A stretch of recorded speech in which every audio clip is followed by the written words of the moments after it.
नमस्ते, आप सभी का स्वागत है रूह को कपा देने वाली भूतिया कहानी में। दोस्तों, आज मैं बहुत दिनों बाद लेके आई हूँ एक बहुत ही ज़्यादा खतरनाक और रोंगटे खड़े कर देने वाली कहानी।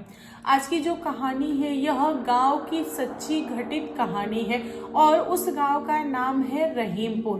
रहीमपुर में एक आदमी थे जिनका नाम था राधा मोहन और वे बहुत बड़े बिजनेसमैन थे। वे कोलकाता में रहते थे और उनके पास अलग अलग तरह का बिजनेस था, लेकिन उनका जो सबसे ज़्यादा कमाई करने वाला बिजनेस था वह था सिनेमा हॉल। उनके नाम पे ना 6-7 सिनेमा हॉल थे और वे उससे बहुत ज़्यादा कमाई करते थे। मतलब उनका जो नाम था वह गांव में, शहर में बहुत ज़्यादा फेमस था और उन्होंने अपने छोटे से गांव में एक बहुत बड़ा बंगला बनाया हुआ था और उनके घर परिवार में सिर्फ उनकी एक बेटी थी जिसका नाम था सुशीला। सुशीला जी का जन्म हुआ था जिस समय उनकी माँ उनको छोड़ के गुजर गई और जो पिता थे सुशीला जी के, उन्होंने दूसरी शादी नहीं किया। उन्होंने हमेशा अपनी बेटी को लाड़ दुलार दिया, माँ का भी प्यार दिया और वे डरते थे कि अगर मैं दूसरा शादी कर लूँ तो हो सके कोई औरत आए जो सुशीला को ना माने। इसी की वजह से उन्होंने कभी शादी ही नहीं किया। धीरे धीरे सुशीला बड़ी हुई और वह कॉलेज जाने लगी। सुशीला जो थी वह मेडिकल की छात्र थी और पढ़ाई के दौरान उसको कोई लड़का पसंद आ गया जो कि सेम उसी के फील्ड का था। तो उसने अपने पापा को बोला कि पापा मुझे इससे शादी करना है, मैं इसे बहुत ज़्यादा पसंद करती हूँ। जो लड़का था उसका नाम था अशोक और अशोक गरीब फैमिली से था। उसके पास ज़्यादा पैसे वगैरह नहीं थे। उसका ना बैकग्राउंड देखते हुए राधा मोहन जी ने मना कर दिया। उन्होंने बोला कि नहीं, तू मेरी इकलौती बेटी है और तू हमेशा पैसों से खेली हो, तुम उसके यहाँ सरवाइव नहीं कर पाओगी और मैं तुम्हारा शादी उससे नहीं कराऊंगा। मैं तुम्हारा बाप हूँ, जैसा मैं बोलूंगा तुमको वैसा करना पड़ेगा। सुशीला अपने पिता की इकलौती बेटी होने की वजह से बहुत ज्यादा नकचड़ी थी। वह उनकी बातें नहीं मानती थी, हमेशा जिद पे आकर अपनी बातें मनवा लेती थी। उसको लगा कि उसके पापा मान जाएंगे। हमेशा की तरह वह अपनी ही जिद पे अड़ी रही। धीरे धीरे पढ़ाई कंप्लीट हुआ। जो लड़का था वह पढ़ने में काफी अच्छा था और उसको बाहर जाने का मौका मिला। लड़की यहाँ पे डर गई कि अगर मेरा बॉयफ्रेंड मुझे छोड़ के बाहर चला गया, यानी इंडिया से बाहर चला गया, तो वह किसी ना किसी से शादी कर लेगा और कब लौटेगा मुझे पता नहीं। उसको अंदर ही डर था क्योंकि उसके पापा भी हाँ नहीं बोल रहे थे। फिर सुशीला ने फैसला लिया कि अशोक से मैं शादी कर लेती हूँ, कोर्ट मैरिज कर लेती हूँ और अपने पापा को आके बोलूंगी। आखिर करके पापा अपना लेंगे। पापा ज्यादा से ज्यादा क्या करेंगे, 2-4 दिन गुस्सा रहेंगे लेकिन मान जाएंगे क्योंकि मैं उनकी इकलौती संतान हूँ। यही सोचकर इन दोनों ने शादी किया और आ गए राधा मोहन जी के पास। अब राधा मोहन जी ने क्या किया कि इन दोनों को घर से निकाल दिया। बोला कि नहीं, हम अपने घर में तुम्हें नहीं रख सकते, तुम मेरी बेटी हो, मैंने तुम्हें बहुत ही लाड़ दुलार से पाला है, लेकिन तुमने मेरा कहना नहीं माना, तुमने अपनी किस्मत खुद फोड़ी है। एक काम करो, तुमको जैसे जीना है वैसे जियो, यह तुम्हें जहाँ ले जाए तुम वहाँ जाओ, लेकिन आज के बाद से मेरे घर मत आना। मतलब फादर का इतना बड़ा स्टेटमेंट सुन के सुशीला का दिमाग खराब हो गया और उसने अपने फादर को समझाने की बहुत कोशिश की, लेकिन राधा मोहन जी अपने गुस्सा के आगे बेटी की एक भी नहीं सुने। अब यहाँ पे सुशीला और उसका जो पति था कहीं कुछ दिनों तक रहे वे लोग। उसके बाद से दोनों लोग इंडिया से बाहर चले गए। सुशीला बहुत कोशिश की जाने से पहले अपने पापा से मिलने की, बट वे मिलना ही नहीं चाहते थे, अपनी बेटी की तरफ देखते ही नहीं थे। वह आके बार बार माफी मांगती थी फिर भी वे नकार देते थे। मतलब फादर को बहुत ज्यादा गुस्सा था सुशीला पे। ऐसे करते करते सुशीला हार गई। उसके बाद वह जाके बाहर सेटल हो गई। फिर सुशीला इंडिया से बाहर ही रहने लगी। वह कभी इंडिया लौटी नहीं और यहाँ पर राधा मोहन जी ने कोलकाता में जितना भी बिजनेस था उन सबको छोड़कर गांव में सेटल होने का उन्होंने सोचा और वे गांव आ गए।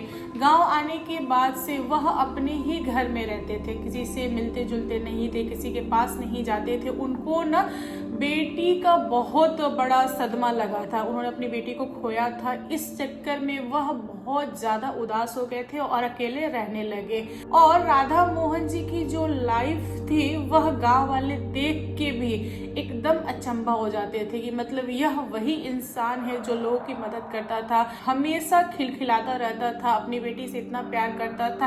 एक बाइक इतनी ज्यादा नफरत कैसे हो सकती है, कैसे यह खुद को इतना अकेला रख सकता है। गांव वालों को भी नहीं समझता था। अगर कोई उनसे बात करने की कोशिश करे तो वे बहुत ज्यादा गुस्साते थे। मतलब गांव वाले भी उन्हें उनकी हालत पे छोड़ दिए, उनसे कोई मिलता जुलता नहीं था। उनकी जो लाइफ थी बस ऐसे ही चल रही थी। धीरे धीरे टाइम कटा और सुशीला का जो बेटा हुआ वह करीबन 23 या 24 साल का था और वह इंडिया से बाहर था। उसने एक दिन अपनी मम्मी से पूछा कि मम्मी तुम्हारा बैकग्राउंड क्या है, तुम इंडिया से आई हो तो अपने घर परिवार खानदान में कौन कौन है। तब सुशीला ने बताया कि तुम्हारे नानू है जो अभी भी गुस्सा में है, वे कभी हमसे मिलने की कोशिश नहीं किए, कभी हमसे बात नहीं किए, कभी वे यहाँ नहीं आए, जबकि उनको हमारा एड्रेस पता है फिर भी वे नहीं आए। और मेरे अंदर इतनी हिम्मत नहीं है बेटा कि मैं पापा के पास जाऊं और उन्हें मनाऊं। मेरा दिल बहुत करता है पापा से मिलने का, लेकिन मैं मिल नहीं पाती। मुझे आज भी उनकी कही हुई बातें याद आती है और इतना बोलते से ही वह रो पड़ी। यहाँ पर सुशीला का जो लड़का था यश, वह शांत रहा। उसने इस पे ज्यादा कुछ प्रतिक्रिया दिखाई नहीं। वह एकदम चुप हो गया और अपनी मम्मी को संभाला और उसने बोला कि मम्मी मैं बाहर जाने का यानी कि इंडिया जाने का व्यवस्था करता हूँ, हम सब चलते हैं और नानू को मना लेंगे। इतना सुनने के बाद से सुशीला को थोड़ी सी आशा हुई कि जो मेरा बच्चा है शायद वह अपने नानू को मना ले। उसको देखते से हो सके पापा मुझे माफ कर दे, क्योंकि पापा की भी एज अब हो चुकी होगी, वह काफी बूढ़े हो गए होंगे। यह सब सुशीला सोच रही थी और वह इतनी ज्यादा खुश थी कि उसको खुशी की वजह से शायद हार्ट अटैक आया या पता नहीं क्या, मुझे एग्जैक्टली पता नहीं है। लोग बोलते हैं कि उसने भी दुनिया छोड़ दिया। अब यहाँ पर यश और उसके जो पापा थे अशोक, ये दोनों लोग अकेला पड़ गए। फिर यश ने डिसाइड किया कि वह अकेले आएगा और अपने नानू से मिलेगा और उनको बताएगा कि उसकी माँ कितना प्यार करती थी उनसे और उन्होंने क्यों निकाला, वह रीजन जानने की कोशिश करेगा। यह सोचकर उसने इंडिया आने का फैसला किया। जब वह लड़का इंडिया आ रहा था तब उसके साथ उसकी गर्लफ्रेंड तैयार हो गई आने के लिए। यहाँ पर यश ने अपनी गर्लफ्रेंड को मना किया और बोला कि तुम इंडिया मत जाओ, लेकिन वह लड़की मानी नहीं, वह बाहर की थी। उसने बोला कि इसी बहाने मैं इंडिया घूम भी लूंगी, मैंने इंडिया के बारे में बहुत कुछ सुना है, तो चलो चलते हैं। ये दोनों इंडिया आ गए और यश की माँ ने उसको बताया हुआ था कि उसका गांव कहाँ है, कहाँ उसके पापा रहते हैं यानी कि बच्चा का नाना रहते हैं। वह लड़का अपने घर आया और घर आने के बाद से उसको जब वहाँ की खबर पता चली तो उसके पैर के नीचे से जमीन निकल गया। उसको गांव वालों ने बताया कि जो तुम्हारे नाना थे राधा मोहन जी, वह इस दुनिया में नहीं है। उनको दुनिया छोड़े हुए करीबन 10-11 साल हो गए हैं। बेटा तुम इतने दिनों बाद लौटे हो और तुमको इतना लेट याद आया। वे हमेशा अकेले रहते थे। जब वे दुनिया छोड़ने वाले थे तब वह अपनी बेटी को बहुत याद करते थे, बेटी का वे नाम जपते थे। उनकी इच्छा होती थी कि उनकी बेटी आए और उनको मनाए। अगर तुम लोग आज से 10-12 साल पहले आए होते तो शायद वे तुम्हें माफ कर देते और तुम लोग उनको देख लेते और तुम्हारे आने की खुशी में शायद वह बूढ़ा इंसान कुछ दिन और जी जाता। गांव वालों की जब बातें सुना यश तो उसका रो रो के बहुत ज्यादा बुरा हाल हुआ। फिर उसने डिसाइड किया कि मैं अपने नानू के घर में कुछ दिन रहूंगा। लोगों ने उसे मना किया और बोला कि देखो बेटा, ये जो घर है ना, यह भूतिया बंगला है, इसके अंदर तुम मत जाओ। ऐसा गांव वाले बोलते हैं कि तुम्हारे नानू की जो आत्मा है वह इस घर आंगन में घूमती है। यहाँ पर यश डरा नहीं और उसने बोला कि नहीं, यह सब बकवास है, कोई भी आत्मा नहीं होती है, यह सब ड्रामा है, तुम लोग मुझे डराने की कोशिश मत करो, मैं यहीं रहूंगा और जब तक मेरा मन नहीं भर जाता तब तक मैं इस घर में रहूंगा।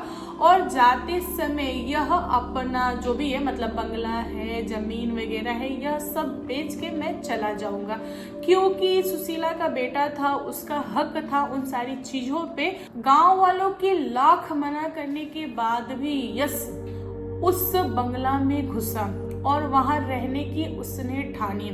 रात में गर्लफ्रेंड और यश दोनों एकदम बढ़िया से रहे, उनको कोई भी प्रॉब्लम नहीं हुआ, कुछ भी उनको सुनाई नहीं दिया। उन्होंने सुबह गांव वालों को बोला कि तुम लोग फालतू में बकवास करते हो, यहाँ पे कुछ भी नहीं है, हम तो जी गए ना, हम तो पूरी रात इसी में थे और ना ही हमें कुछ सुनाई दिया, ना ही किसी की चलने की आहट मिली, मतलब कुछ भी नहीं मिला, मुझे तो कोई दिखाई भी नहीं दिया, तुम लोग कितना झूठ बोलते हो। तब गांव वालों ने बोला कि देखो, गांव के बहुत सारे लोगों ने देखा है कि इस बंगला के ऊपर एक बाज आके बैठता है और जिस घर बंगला के ऊपर बाज आके बैठे वहां पे इंसानों को नहीं रहना चाहिए, क्योंकि लोग मानते हैं कि बाज अच्छे नहीं होते हैं, वे ना लाशों को खाते हैं और वे आत्माएं देख सकते हैं, तो बाज ना आत्माओं के कंट्रोल में होते हैं। बाज पंछी जो है वह उसी घर पे जाके बैठती है जहाँ पे आत्मा होती है और इस घर में कोई नहीं जाता है। बेटा, अभी भी तुम्हारे पास समय है, तुम लोग इस बंगला को छोड़ के चले जाओ। लेकिन यश जाने के लिए तैयार नहीं था। इतना सुनने के बाद से जो यश की गर्लफ्रेंड थी वह डर चुकी थी। वह इंडिया की नहीं थी, उसको यश हर चीज एक्सप्लेन कर रहा था, बता रहा था कि गांव वाले ऐसा बोल रहे हैं, वैसा बोल रहे हैं। वह लड़की बहुत डरी हुई थी। उसने बोला यश को कि चलो यहाँ से चलते हैं। इस चीज को लेके दोनों गर्लफ्रेंड बॉयफ्रेंड में बहुत लड़ाई हो गया और लड़की घर छोड़ के जाने की कोशिश कर रही थी, लेकिन वह बाहर नहीं जा पा रही थी क्योंकि रात का समय था। यश बार बार रोक रहा था। आखिर में हार कर यश ने छोड़ दिया, बोला कि ठीक है तुम जाओ, तुमको जैसा करना है, जो करना है तुम करो, मुझे कोई दिक्कत नहीं है। यहाँ पे यश की गर्लफ्रेंड जैसे ही कोशिश की कि अपना सामान लेके मैं घर आंगन से बाहर निकल जाऊं, लेकिन वह निकल नहीं पाई। वह जिधर जाती थी उधर उसको एक परछाई पीछा करती थी। वह उस परछाई को देख कर डरने लगी और वह बहुत ही तेज तेज चिल्लाने लगी आंगन से ही कि यश बाहर आओ, यश बाहर आओ। जब उसकी आवाज यश ने सुनी तो वह अपने कमरे से बाहर आया और नीचे उसने आंगन में देखा कि एक परछाई लड़की के चारों तरफ चल रही है और लड़की उस परछाई से घिरी हुई है, वह बाहर नहीं निकल पा रही है। यहाँ पे यश का जो दिमाग था वह बहुत ज्यादा खराब हो गया। वह सीढ़ी से उतर ही रहा था कि उसको उस परछाई से, उस घेरे से बाहर निकालने के लिए, तभी वह परछाई लड़की का गर्दन घुमा देता है। अब यहाँ पे होता क्या है, लड़की वहीं पे गिर जाती है, उसके बाद से दुनिया छोड़ देती है। यह देखने के बाद से यश की बहुत ज्यादा हालत खराब और वह चिल्ला नहीं पाता है, वह सीढ़ी पे ही पड़ा रह जाता है। फिर जब सुबह होती है तब यश अपने घर आंगन से बाहर निकलता है और बहुत ज्यादा घबराया हुआ रहता है, डरा हुआ रहता है। वह लोगों को बताता है कि रात में ऐसा ऐसा हुआ। लोग उसको डांटते हैं, उसको समझाते हैं, उसको बोलते हैं कि देखो बेटा, तुमने बहुत भारी गलती किया है और वह आत्मा कोई और नहीं था, वह तुम्हारे नानू की आत्मा है और वह इस घर आंगन में घूम रही है, शायद तुम्हें भी मार दे। उससे बेहतर है कि तुम यहाँ से चले जाओ, यह बंगला छोड़ दो। इतना सुनने के बाद से यश थर-थर कांप रहा था और उसने अपनी आंखों से एक बूढ़े इंसान की परछाई देखी थी, इसीलिए उसने यकीन माना और उसने पुलिस को खबर किया कि ऐसा ऐसा हुआ है। पुलिस आई, छानबीन वगैरह हुआ, जो भी होता है आगे हुआ और यश कुछ सालों के लिए इंडिया में रहा, क्योंकि वह ना पुलिस केस वगैरह में फंसा हुआ था। जैसे ही वह इन सारी चीजों से आजाद हुआ, वह इंडिया छोड़ के बाहर सेटल हो गया। और यह जो घटना थी वह उस गांव में, अगल बगल के गांव में दूर दूर तक लोगों को पता चली। जैसे लोगों ने सुना, सबके रोंगटे खड़े हो गए, लोग डरते थे। और यश को कभी भी यह चीज पता नहीं चला कि उसके नानू की जो आत्मा थी वह सिर्फ उस लड़की को क्यों मारी, यश को क्यों छोड़ दी। अगर वह आत्मा चाहती तो लड़की को मारने के बाद से यश को भी तो मार सकती थी, लेकिन उसको क्यों नहीं मारी। आखिर वह आत्मा क्या चाहती थी, यह एक राज बन के रह गया। और यश ने अपने पापा को बताया तो उन्होंने बोला कि हाँ बेटा, आत्माएं होती हैं, इंडिया में लोग इस चीज को मानते हैं, जादू टोना भी होता है, तांत्रिक भी होते हैं, झाड़ फूक भी होता है, सब कुछ होता है। यह अलग बात है कि तुम बाहर पले बड़े हो, इसलिए तुम इन सारी चीजों को नहीं मानते हो, लेकिन यह सब कुछ होता है। और यश इस घटना को कभी भी नहीं भूल पाया, क्योंकि उसके लिए यह बहुत बड़ी बात थी। उसने अपनी गर्लफ्रेंड को खो दिया। आगे चल के यश के साथ सब कुछ नॉर्मल रहा। तो दोस्तों, आप लोग बताओ इस पे आपका क्या कहना है। कहानी पसंद आई हो तो प्लीज लाइक एंड शेयर कीजिएगा, और मेरे चैनल पे न्यू आए हो तो चैनल को सब्सक्राइब करना। Thank you, bye bye.